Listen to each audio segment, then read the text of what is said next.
Micro 19, this here's a rubber duck. You got a copy on me, Love Machine? Oh, 10-4 Pig Pen. For sure. By golly, it's clean clear to Taco Town. Yeah, we've definitely got us a front door, good buddy. Mercy sakes alive, looks like we got us a convoy.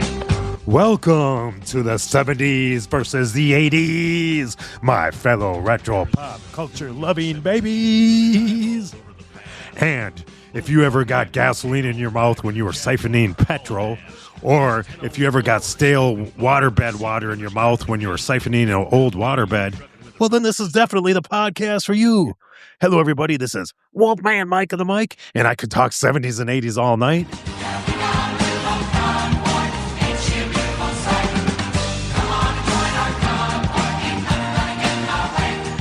And as always, I am joined by Pretty Fly for a Bry guy. He's no fries on the side guy.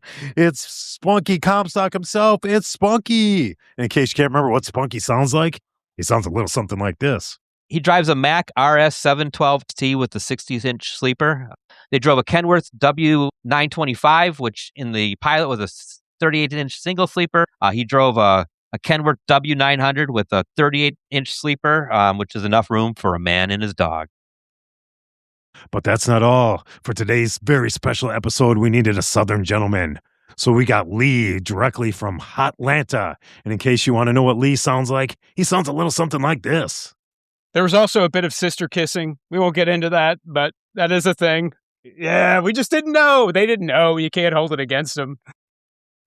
And that's right, guys. Today's one of the funnest shows we've ever done because we're talking about one of the funnest time periods in pop culture history.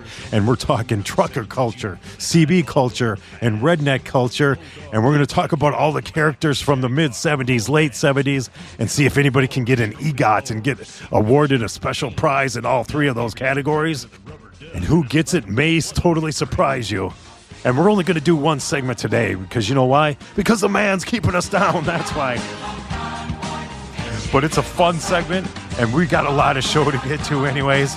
So let's get to it.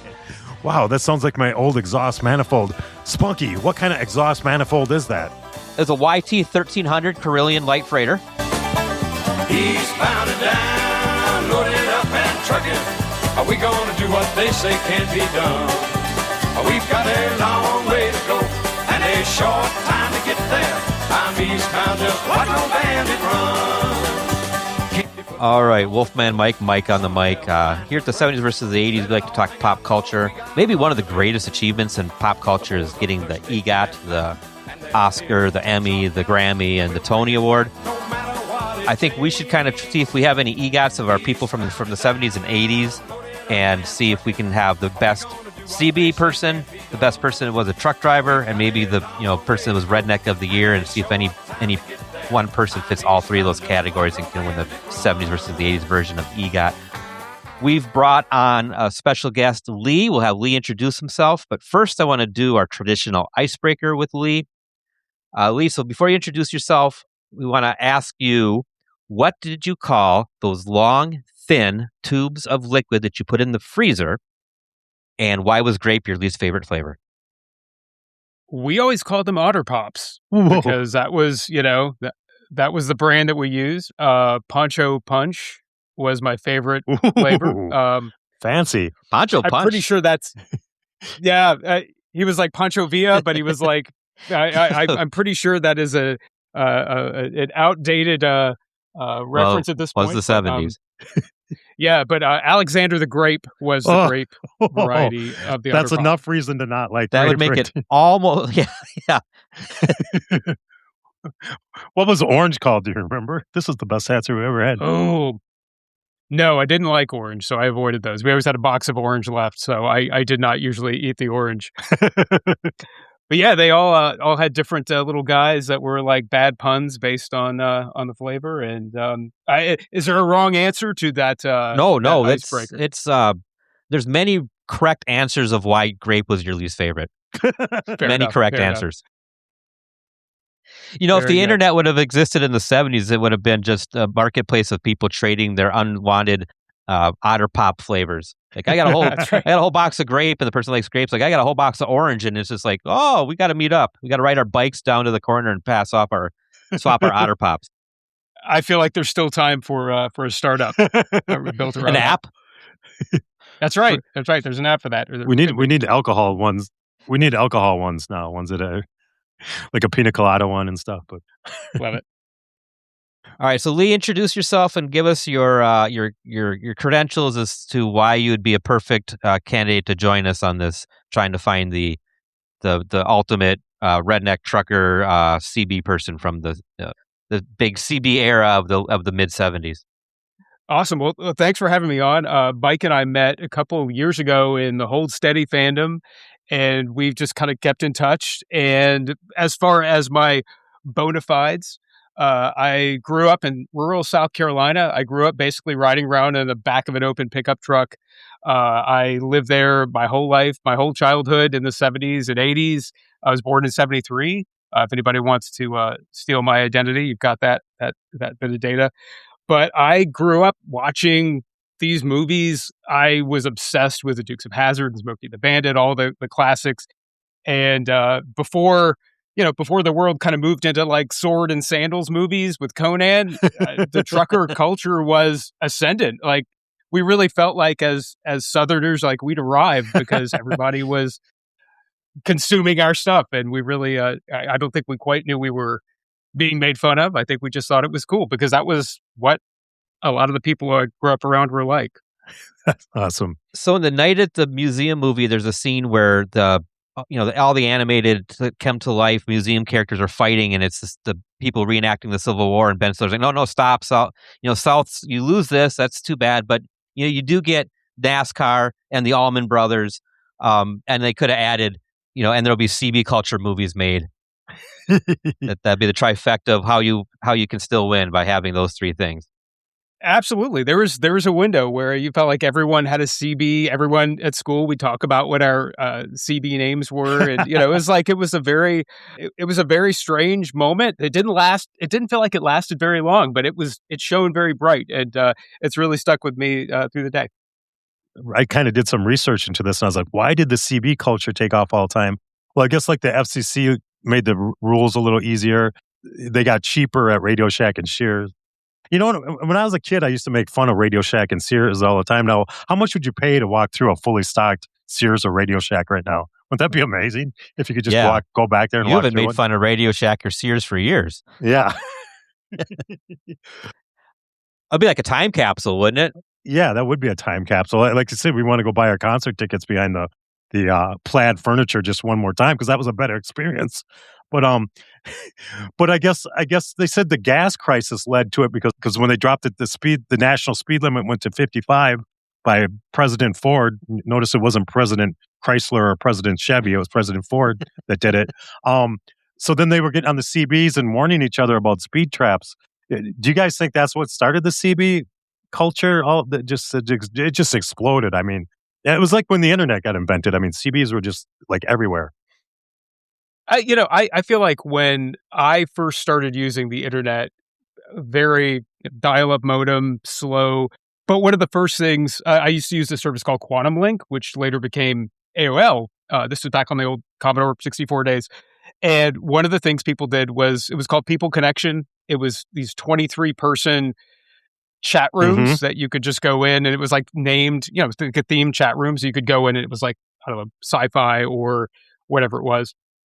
And I just think there's every technology, like people want to connect with each other. And I think the novelty of the fact that you could just talk into a box in your house and there's like voices that come back to you. I just think that's such a human thing. Yeah. And that was when that really kind of hit for regular folks. And you could just, if you were lonely, if you were bored, if you were just looking for something to do, it was just a fun way to pass the time and connect.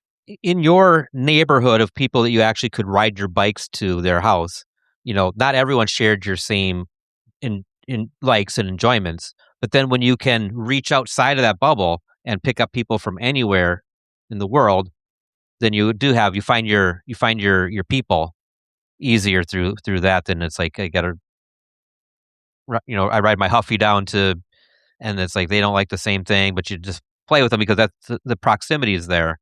Then Yeah. you can now reach out. So I get that. Yeah, that's when like I had an obsession with pirate radio. Imagine that. Then I went into podcasting all those years later. But yeah, pirate radio, CBs, it would just be so weird to just reach out and then hear somebody's voice on the other end.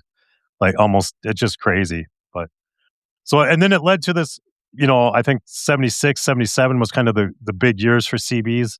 And, and so I think everything on our list is like 78, 77, 78, 79. It led to all these movies and television shows. So that's what we're going to do here. We each brought our Mount Rushmore. So I'm going to do CBs. I'm going to do my Mount Rushmore of the 4 biggest CB characters. Like Breaker 19, this here's a rubber duck. Brian's going to do his Mount Rushmore of the 4 biggest trucker characters he has. And then Lee, you since you're a resident Southerner, you get to do the rednecky or rednecker. You get to do our 4 redneck characters. Peak biggest redneck character. Yeah.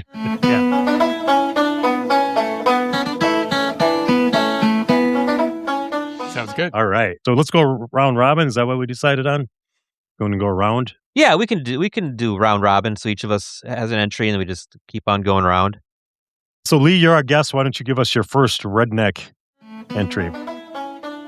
Sounds good. So one of the shows that was a really iconic watch when I was a kid was a show called Hee Haw, Wow. which it was weirdly long-running show. It ran actually through 93 for like 655 episodes, I think. It had an insane run, but it was hosted by Buck Owens and Roy Clark, but it was a really a variety show with Johnny Cash. You had all the major country music folks of the day.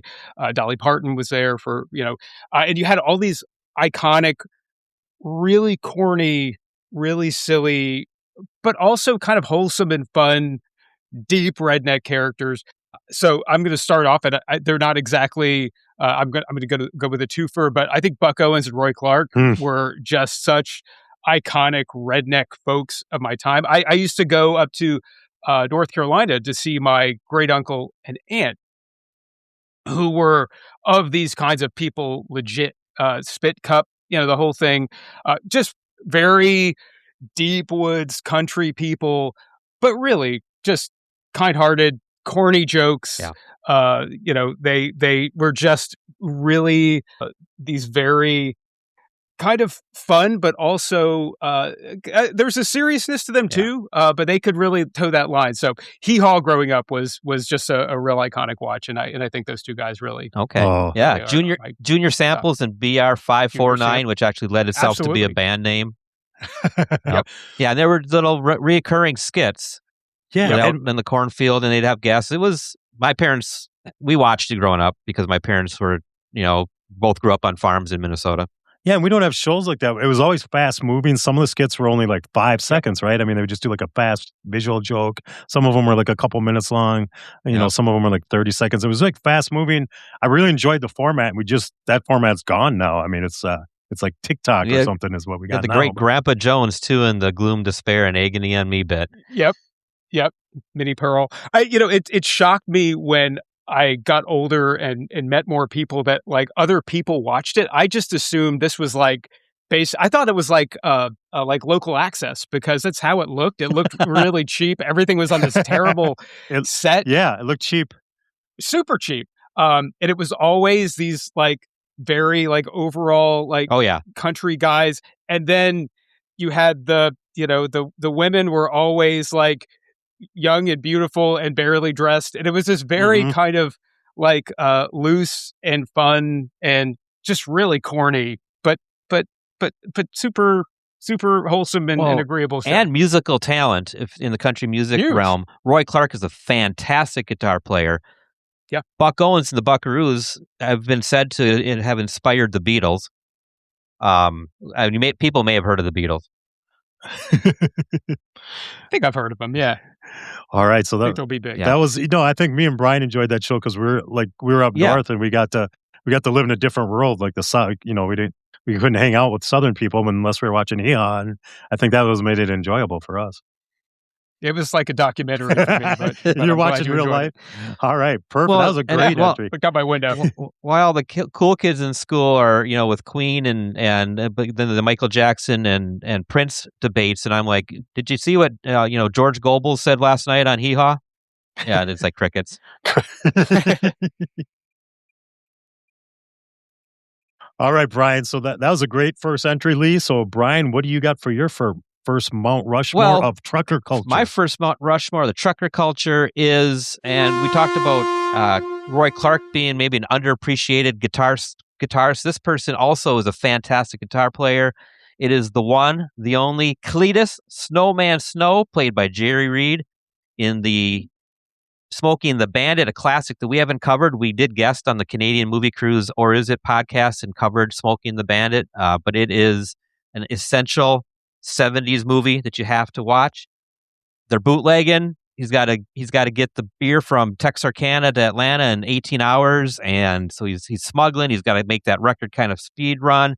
He drove a Kenworth W900 with a 38-inch sleeper, which is enough room for a man and his dog. Wow.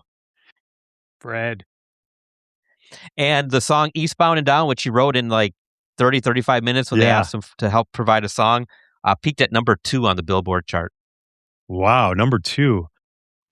Breaker 19, this here's a rubber duck. So I'm just going to go right into my entry because I have the same answer. I got Cletus the Snowman from 1977's Smokey and the Bandit, and so he was just great with the CB culture.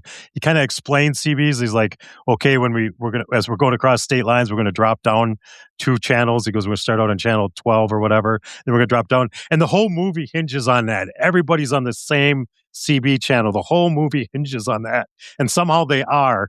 Like as they're driving through all these towns, everybody's talking to them. Everybody's on the same CB channel, even though they're trying to be secretive about it, but. And as Jerry Reed, as Snowman, was on the CB, he was giving like Harry Doyle, Bob Uecker vibes from Major League. Obviously, this came before Major League, but that kind of where he's just that wit, that stuff behind the CB. So that was enjoyable. So I just passed another Kojak with a Kodak. This place crawling with bears. Where the hell are you? Come back. Definitely needs to be on the Mount Rushmore of trucker CB characters. Well, I'll go ahead and say he's on my list as well. He gets the EGOT. He gets the EGOT. He got the EGOT. He was on my list. Yeah, for all the same reasons. I mean, he is, I think the way he's introduced in the movie, kind of like hungover. He's got 18 kids climbing all over him. His wife is knacking him. And the bandit comes and gives him an out. And he's gone. He doesn't care who he makes mad. He's just his own guy doing his own thing. I mean, he's really, in a lot of ways, the hero of that movie, especially at the end of, it's like they're about to give up. And Bandit's like, we're giving up. Yeah, and he's the one who kind of closes the deal. We've come too far to give up. Absolutely. Absolute hero. Yep. 100%. And I think he's the star of Smokey and the Bandit 3, right? Because there's no Bert's only in it for a couple seconds. Star is being used graciously there. Well, calling it a movie is being gracious too, but that's even more so. That's a rough. Okay, rough path. So Brian, we got the first 2 Mount Rushmores from Lee. So Brian, what's your second entry? All right. Well, my next one is Martin Rubber Duck Penwald from the movie Convoy, based on the Convoy song from 1975. By C.W. Call, played by a gentleman named Chris Christopherson, which, interesting fact, Chris Christopherson also dabbled in music and songwriting. Really? A little bit. Didn't he write a little song, Me and Mr. McGee? Or no, Me and Mr. McGee, is that him? No. What's that song called? Me and Bobby McGee. Me and Bobby McGee. He wrote a little song called Me and Bobby McGee, yeah. Help Me Make It Through the Night. He's a fantastic songwriter. Maybe the prerequisite to be in a trucker movie in the 70s was also to have a country music career. The funny thing with Convoy, I watched that movie again in preparation for the show, and when you talk about like charisma and like screen charisma, like the people in that movie just look amazing and just are shot beautifully. Like everybody just seems so cool and perfect, and it's a weird. They even made Burt Young look good. Paulie from Rocky. He even looks good. He's Paulie. Well, that's kind of good. Not really, but he's Paulie from Rocky. Yeah. Yeah, like that is a weirdly like beautifully shot movie for being kind of a goofy. Like the movie doesn't make a whole lot of sense. Well, it's based on a song. Based on a country song. In the 70s, they would do that. They would just make there's a song out, let's make a movie about it. Let's make a movie about it. He drives a Mack RS 712 LST with the 60-inch sleeper. And my note here is that maybe, just maybe, in 4 years, the U.S. will win the Olympic gold medal in hockey again. And then we can make the Canadian movie crew in a bet have to review this movie. Make them review Convoy. Convoy, that would be awesome. So yeah, I'm going on. We'll see if he gets the EGOT here. But for CB culture, I had Rubber Ducky. Breaker 19. This here's a Rubber Duck. Because Rubber Ducky, when everybody would try to joke around about CB handles, Rubber Ducky was everybody said Rubber Ducky. That was like the number one. Well, yeah, because CB that handle. Was like the same as a noob. In early internet stuff, or wet behind the ears, or whippersnapper, someone that's young and new to it was always called a rubber duck. Yeah, and so everybody would say breaker, Rubber Ducky when they'd get on a CB just as a joke, or if they had to pretend CB like we did in school or something. And so Rubber Ducky, he's a classic. And yeah, Chris Christopherson, I think that he was just great in that role. I mean, I agree. Yeah, he's driving the truck without his shirt on and just yeah, I mean, it's just what a cool dude, man. Basically, almost kind of fakes his death. Yeah. And let's talk about, let's talk about this Convoy, that Convoy song from 75 by C.W. McCall. I think he's a one-hit wonder, right? Is there any other song you can think of by C.W. McCall? I love that song growing up. If I played it now, I would love that song. Now, Beaver, you were trucking with a rubber duck, and I'm about to pull a plug on your drain.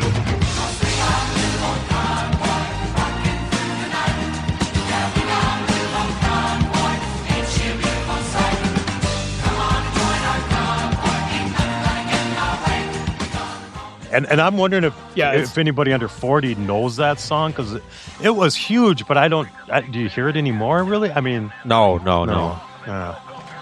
I can't remember the last time I ever heard it over the air. So that was so we gave our first two picks, and let's go, I think Lee's aching to go here. Let's get over to him for his third Mount Rushmore.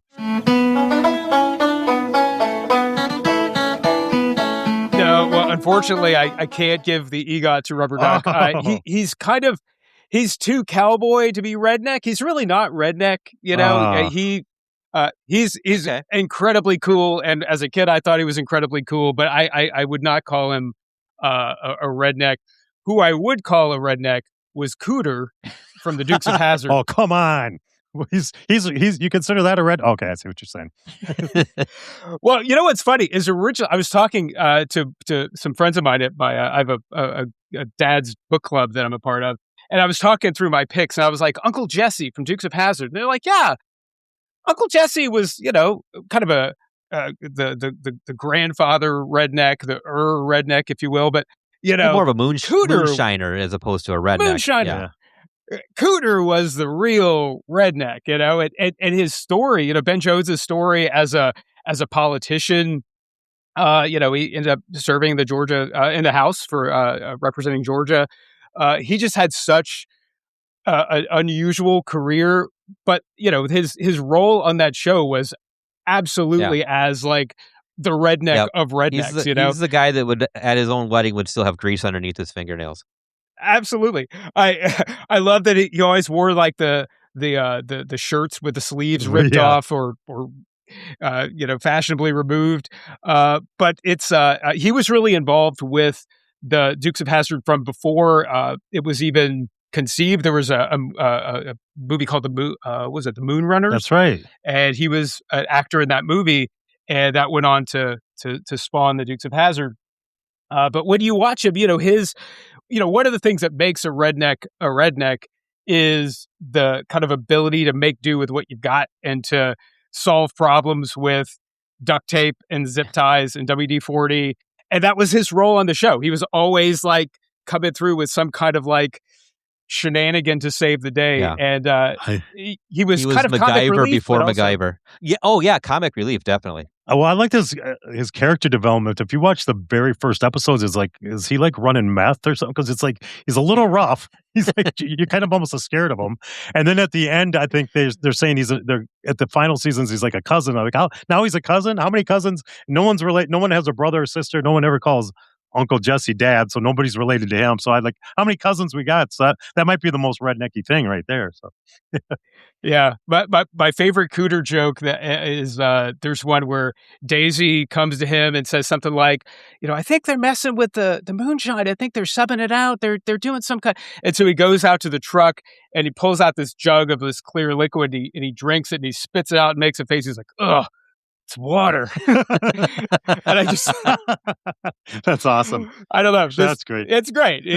He's a funny actor, but an interesting guy too. Like a really good writer. He ended up being a very short-lived politician, but just an interesting person. But an absolutely like iconically redneck role. Today's reminder that we can't make it through an entire episode without gushing over the Dukes of Hazzard is brought to you by the Or Is It podcast and the Hood Rat Recap, because both Canadians and New Yorkers cannot get enough redneck talk.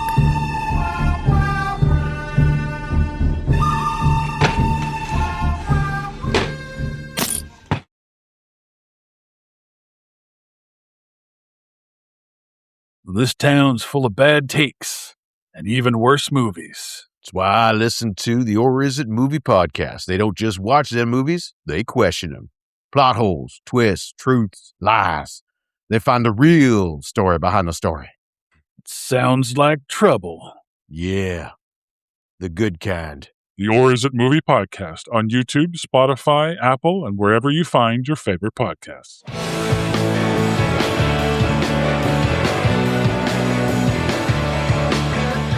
You ever hear a song and think, this rules, but I feel like I just walked into the middle of a conversation? Yeah, like you missed 3 backstories, 2 nicknames, and a very important night in Minneapolis.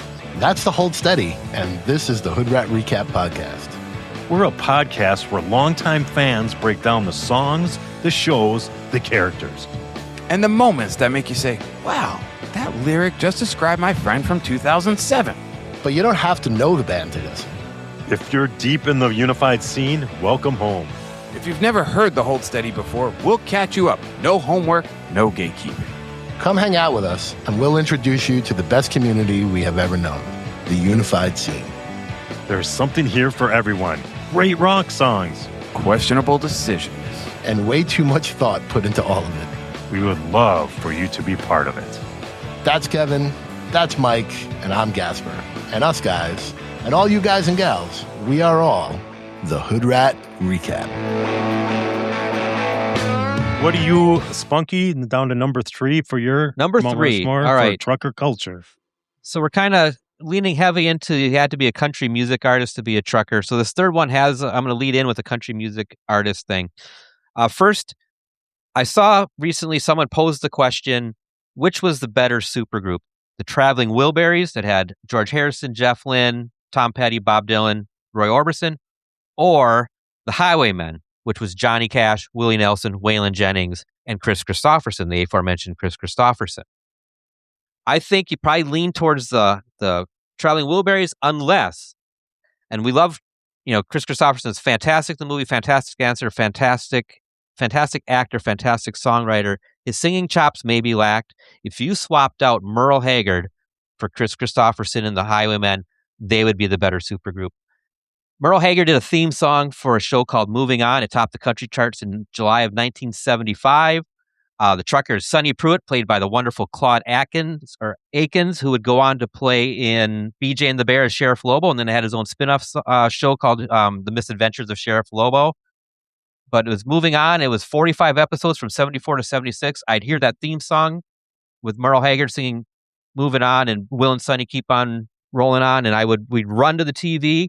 It was one of those, stories of the veteran trucker, and then he gets this wet behind the ears kid, and they team up, and it was filmed all across different parts of the U.S. Both of the actors got their chauffeur's license, which is a precursor to the commercial driver's license. So they actually were driving the trucks themselves. Very realistic with the time and effort to do it on site and have the actors actually driving the trucks. They drove a Kenworth W925, which in the pilot was a 38-inch single sleeper, and then in the subsequent roll it was a 60-inch double sleeper.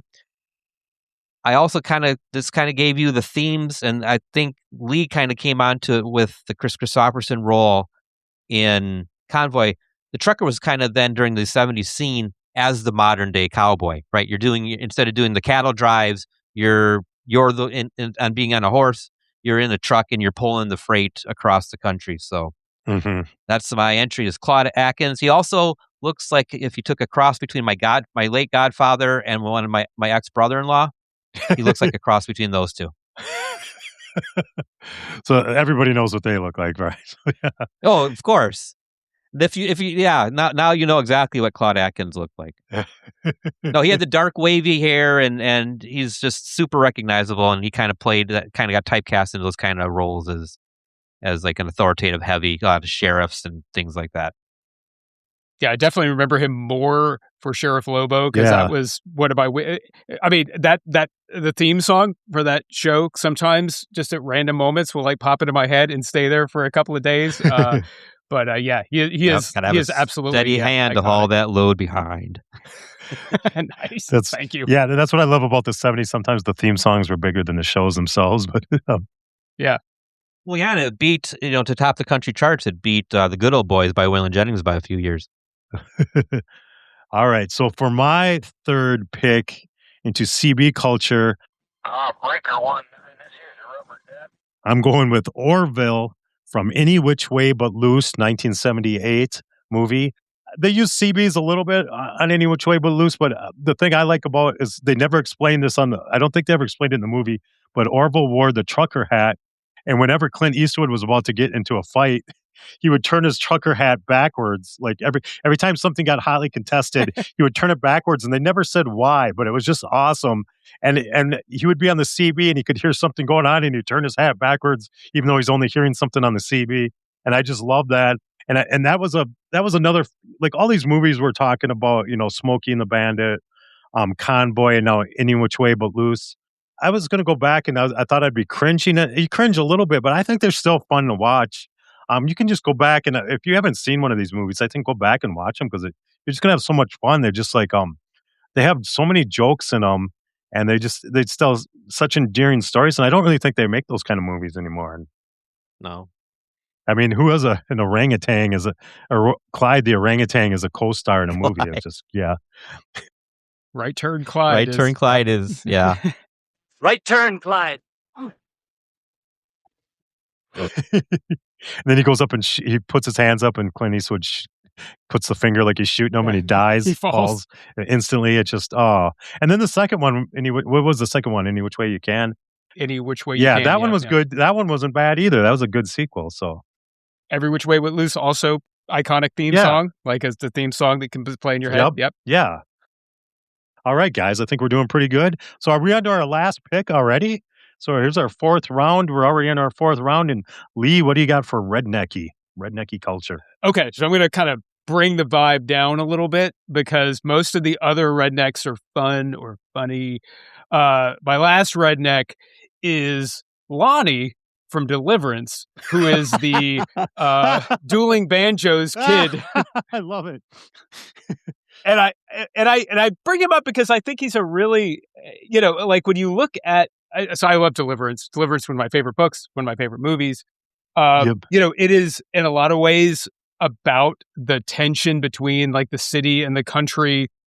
It sets up this idea like we're losing parts of the South because they're damming the parts of this forest and it's going to go away, and these guys have to go out and like this is our last chance to really see like nature in its raw form. And obviously awful things happen during the course of this movie, but it all kicks off where they meet this kid, Lonnie, who seemingly cannot speak, but he plays the banjo very, very well. And they end up having this sequence where they have this dueling banjos, a famous song on its own.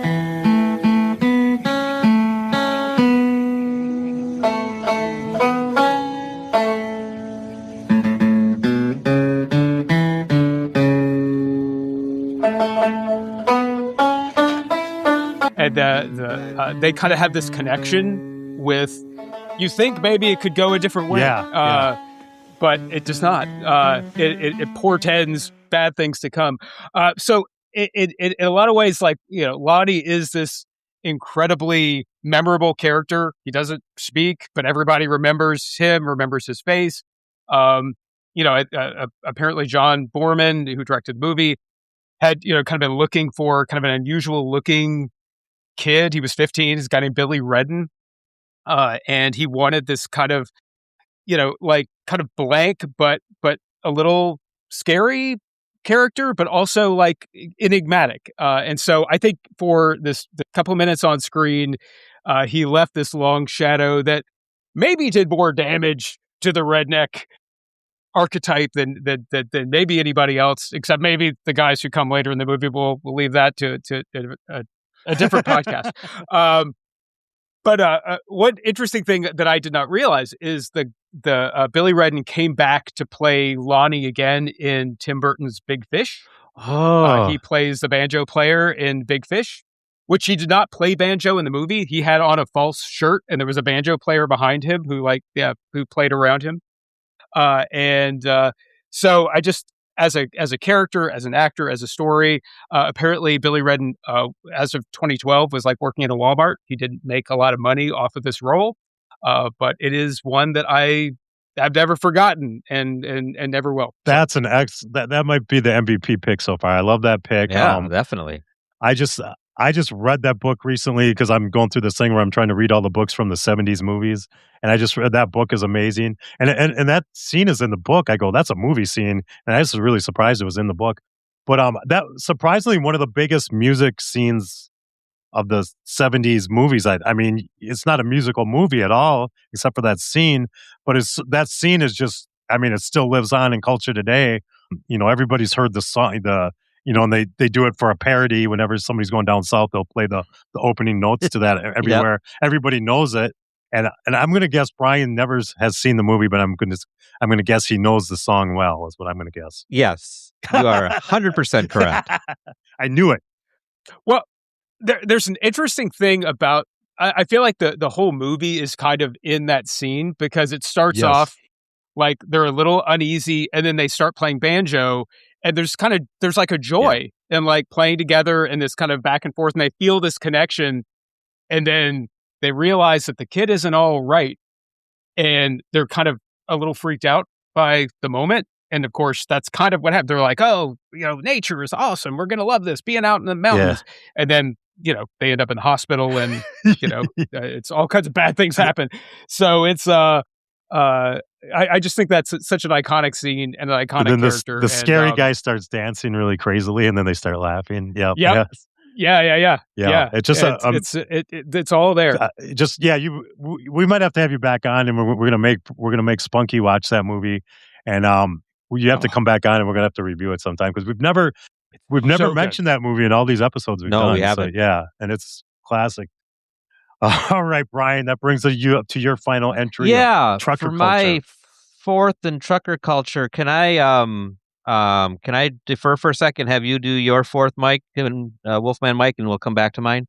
Wow, it must be okay. Sure. Well, as everyone knows, I'm legendarily well prepared for these things. All right. So my number 4 is it's a show we've already talked about. Dukes of Hazzard. 1979 is when it started. And this was I know we talked about Moving On being a trucker movie on TV, and I know BJ, I can never say that, BJ and the Bear. I know that was famous for, trucker, but I think what really brought the CB radio to television was Dukes of Hazzard. Yeah. I mean, I can't think of a show that, used it more. And so I had a lot of choices. I wanted to do Crazy Cooter coming at you, like Lee mentioned. I really like the name. I like how Uncle Jesse was Shepherd. And then the Duke boys were Lost Sheep. I love those handles. But I want to go with the guy who was really, people would slur their words on the CB, kind of talk rednecky. But one guy talked with precision, and that is Roscoe P. Coltrane. Boss, this is Sheriff Roscoe P. Coltrane. You got your ears on, little bud. I love the way he talked with precision. I loved how he was the only one that would giggle on the CB. It's just like, I love it. I love it. So we've never had a character like him since on television. All those characters on that show were really different, but I can't think of anybody like him. Like, he was supposed to be the foil, but you liked him because he was just so goofy, and all the jokes was against him, so it made it funnier. And just the way the Roscoe, the way he'd say his full name, Roscoe P. Coltrane, every time he got on that CB, instead of just being Roscoe or whatever, and there's only 5 CBs in the whole town or whatever. But I just, so that's my entry. That's my last pick for the CB culture.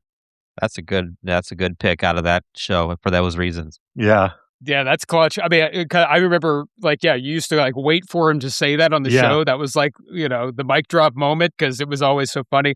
One of the things that revisiting Convoy and all this Smokey the Bandit, it's interesting to look back on, was how villainized the police were at the time in a way that we don't really do anymore. We tend to think of public service as there's a nobility to it that I feel like in the 70s, this kind of whatever outlaw culture, this I've heard the term hicksploitation as a term around, but it was you had Dirty Lyle and Convoy, and of course you had Buford T. Justice and Smokey the Bandit, and Enos and Roscoe and Boss Hogg, Buford Pusser and Walking Tall. Yeah, 100%. The police were always the villains back then, and I'm like, wow, we don't really do that as much anymore, or in the same way. So that's a great pick. Thank you. All right, Brian, do you need more time? You got it?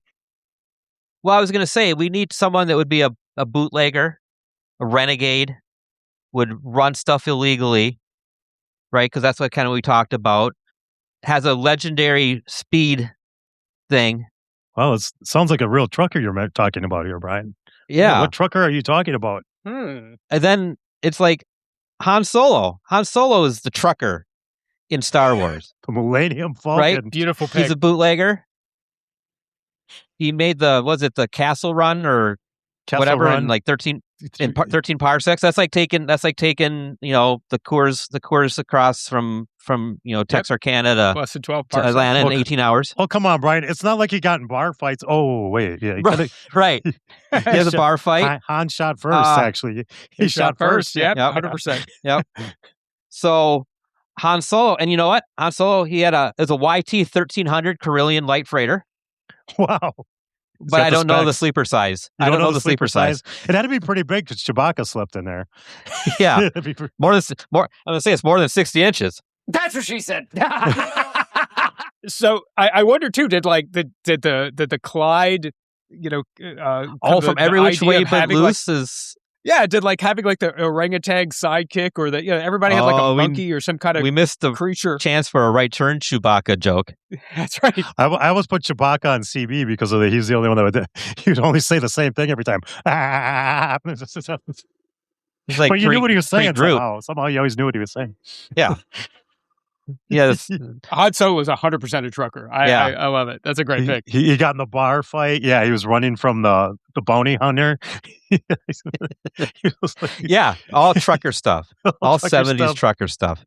Yeah. No, that's great. I was thinking about too. I mean, Luke Skywalker in a lot of ways is a redneck. Yeah. If you look at he drove around in this piece of crap thing that was falling apart. Missing hubcaps.